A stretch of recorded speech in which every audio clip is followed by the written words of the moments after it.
Bonjour, bonjour et bienvenue sur le plateau de Batijournal TV. Nous sommes à Rennes sur le salon Artibat et avec mon invité, nous allons parler des fondamentaux de la construction bas carbone.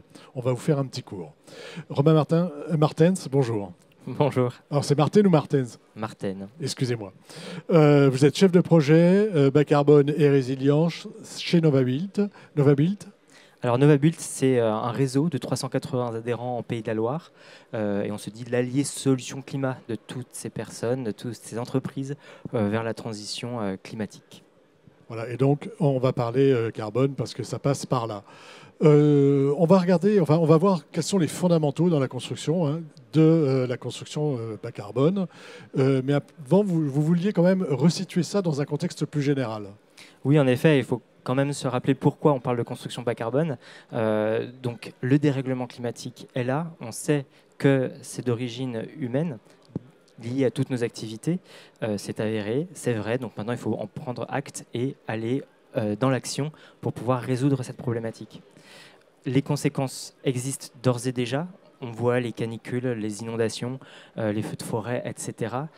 Et ça va, plus on va émettre d'émissions de gaz à effet de serre, et plus il y aura un risque de les avoir plus fréquentes et plus intenses. Donc, il faut agir vite et d'une grande ampleur. Voilà. Et pour agir vite, il faut agir sur le carbone. Exactement. Donc l'idée, en ordre de grandeur, c'est de diviser par 2 nos émissions d'ici 2030 et diviser par 6 d'ici 2050. 2030, c'est dans 8 ans, donc c'est dans pas très longtemps. Donc il faut se mettre en mouvement dès maintenant, de manière à réussir cet enjeu majeur. Ça, c'est d'un point de vue général, hein. Dans le bâtiment, ça veut dire quoi? Donc dans le bâtiment, pour pareil avoir cette répartition, c'est un quart des émissions qui sont liées à notre activité. Et donc, c'est un quart du problème, puisqu'on émet des gaz à effet de serre, mais c'est aussi un quart des solutions. On est prêt à essayer de les résoudre ensemble, en commun, pour réussir ce défi. Voilà, donc un quart, c'est beaucoup, hein. Un quart, c'est énorme. Ouais.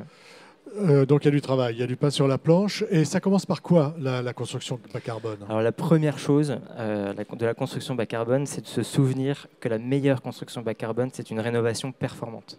Les 3 quarts des bâtiments qui seront construits en 2050 sont déjà existants.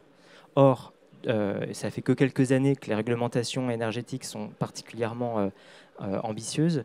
Donc ça veut dire que tout le parc avant, d'un point de vue énergétique, est vraiment pas très bon. Donc il faut le rénover. Et ça veut dire plusieurs dizaines de millions de logements à rénover, plusieurs millions de mètres carrés de tertiaires à rénover. À rénover avec des objectifs sur les passoires thermiques qui ont été fixés par le gouvernement, parce qu'il n'y a pas qu'une question de carbone, il y a aussi une question de confort Exactement. et de porte-monnaie. Tout à fait. Avec ce grand avantage d'ailleurs, c'est que plus il y a de confort et moins il y a de carbone. Voilà. En général, quand c'est bien fait. Quand c'est bien fait. Donc d'abord rénover. Ça, c'est un des fondamentaux. Et on rénove comment? Alors, pour rénover, la plus grosse partie des émissions de gaz à effet de serre sont liées au chauffage. Donc d'abord, on isole, on gère les systèmes de ventilation liés au chauffage, l'étanchéité à l'air du bâti, pour éviter de consommer trop de chauffage. Et derrière, on peut penser à tous les autres postes de consommation. Et surtout, on essaye de réfléchir au mix énergétique, de savoir quelle énergie on va utiliser, sachant qu'il y a des énergies qui sont plus carbonées que d'autres. Et donc, l'idée, c'est de s'orienter vers les énergies les plus décarbonées. Beaucoup moins carbonées. Ça, c'est valable pour le neuf et pour la rénovation? Ou est-ce qu'en rénovation, il faut vraiment penser davantage à cet aspect-là? Parce que dans le neuf, c'est naturel? En rénovation, comme il y a beaucoup de consommation d'énergie, la plus grande part des émissions sont liées au chauffage. Donc il faut vraiment axer tout là-dessus. Le maximum, en effet. Le bâtiment, isoler le bâtiment et ensuite trouver un système qui soit utile au bâtiment et plutôt avec une énergie décarbonée. C'est ça, exactement. On rénove d'un seul coup, on fait de la rénovation par étapes, parce que ce que je rénove aujourd'hui, il faudrait que dans 20 ans ou 30 ans, ce soit bas carbone. Exactement. Donc ça, c'est une grosse difficulté. On sait que c'est pas simple de réussir à tout rénover d'un coup parce que ça peut coûter cher, mais il y a des mécanismes qui permettent d'avoir suffisamment de subventions parfois pour aller dans une rénovation globale et performante. Et si on n'y arrive pas, l'enjeu, c'est que ce soit compatible avec la performance finale en 2050 en plusieurs étapes. Il faut faire très attention aux différentes étapes. C'est pas facile de, par exemple, rénover des fenêtres si on n'a pas rénové la paroi dans laquelle les fenêtres sont insérées. C'est bien faire attention. Si on fait de la rénovation par étapes, il faut absolument penser global, c'est-à-dire de penser les différentes étapes de manière intelligente. Exactement. Et d'après ce que j'avais compris avec une discussion que j'ai eue des personnes des Finergies qui s'occupent de ces choses-là, plutôt tabler sur déjà 60% du travail de fait à la première étape. Oui, oui, le plus on aura fait, le mieux on me dit 70. Ah. Voilà, donc ça c'est la première chose, rénover. Troisième chose, je veux dire, construire moins mais mieux. Qu'est-ce que ça veut dire ça ? L'idée, c'est de bien avoir en tête qu'on construit pour accueillir des gens et qu'il y aura a priori une transition démographique en même temps de la transition écologique. Enfin, la transition. Donc, il y aura une démographie qui fera qu'on devra construire moins, de fait. Donc, la stratégie nationale bas carbone qui vient organiser un peu les différents secteurs pour voir comment réussir à réduire par 6 nos émissions de gaz à effet de serre, elle se base sur une hypothèse de baisse de 30 à 40% des surfaces construites annuellement en moins d'ici 30 ans. Donc, il y aura forcément une mutation du secteur et donc une mutation des emplois plutôt vers la rénovation. Voilà, c'est-à-dire qu'aujourd'hui, si on construit 100 aujourd'hui, il faudra qu'on construise 60 en 2050, c'est ça ? A priori, oui. A priori. Et ça, c'est inscrit dans la loi. C'est des hypothèses pour l'instant. C'est des hypothèses pour l'instant. Des hypothèses par rapport à des faits qui essayent d'être le plus juste par rapport aux prospectives. Voilà, et de toute façon, moins on construit, mieux on rénove, plus on fait des économies de carbone. C'est ça, donc ça c'est la deuxième chose, c'est cette notion de moins construire, non pas uniquement pour des raisons normales d'évolution tendancielle, mais de vérifier si on doit vraiment construire. Donc c'est la notion du besoin, de réinterroger le besoin pour savoir si, par exemple, si on veut construire une extension, est-ce que le but c'est de construire une extension ou alors c'est juste d'avoir un salon en plus, ou alors c'est d'avoir une vue sur le jardin. Et tout ça, c'est une réflexion qui est globale et parfois on peut ne pas avoir d'extension et par un jeu fin de réorganisation des pièces à l'intérieur d'une maison, réussir à répondre aux besoins initiaux, mais qui n'est pas forcément un besoin d'extension. Exactement. Voilà, c'est-à-dire qu'il faut vraiment réfléchir à la manière dont on vit son bâtiment. Ça, c'est valable pour le particulier, mais c'est aussi valable pour le tertiaire. C'est valable absolument pour tout.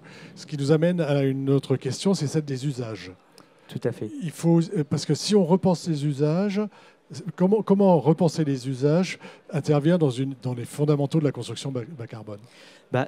Donc c'est toujours dans cette logique de besoin, on essaye de voir est-ce que le local dans lequel je suis, soit que je l'habite ou que je travaille dedans, peut pas répondre à un autre besoin, peut-être d'un autre usage. Par exemple, ça peut être une école qui peut accueillir un centre aéré ou bien un bureau qui peut éventuellement se transformer en coworking à un moment donné, alors qu'au début, c'était vers une seule entreprise. Ça peut être... En fait, c'est utiliser au mieux les bâtiments de leur capacité, c'est de ne pas laisser des bâtiments vides la moitié du temps. C'est ça. Exactement. Et ça nous permet d'avoir une mixité d'usage. En plus, ça peut faire du lien social et derrière une densité d'usage, c'est-à-dire qu'on vient maximiser l'utilisation des bâtiments. Voilà, c'est bien les usages qu'on densifie, c'est pas forcément les personnes qu'on met dans les bâtiments. Non, parce que c'est important de faire cette nuance. Il y a aussi une notion d'adaptation des bâtiments au dérèglement climatique. Oui. Tout à fait. C'est un sujet qu'il faut prendre en compte dès le début. Nous vivrons dans un climat différent d'ici quelques dizaines d'années et il commence déjà à se modifier, on le voit sous les yeux.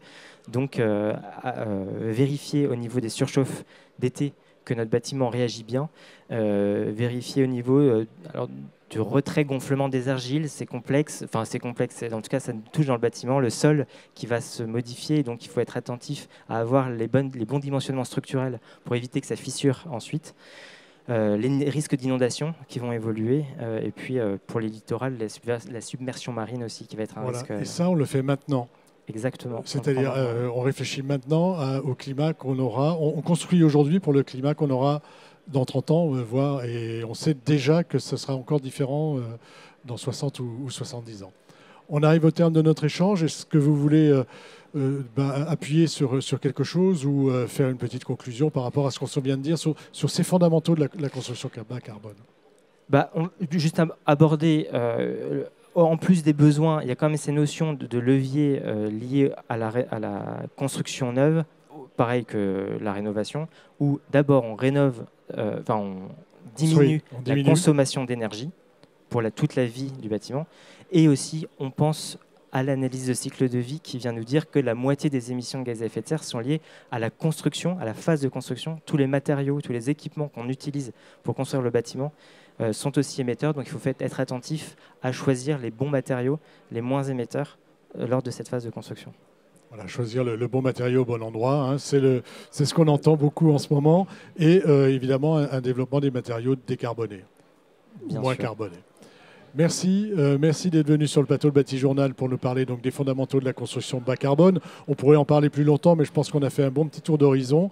Une émission à retrouver sur notre site internet Bâti-Journal et sur le site de nos partenaires que sont France Bois Forêt et Artibat. Merci à vous. Merci.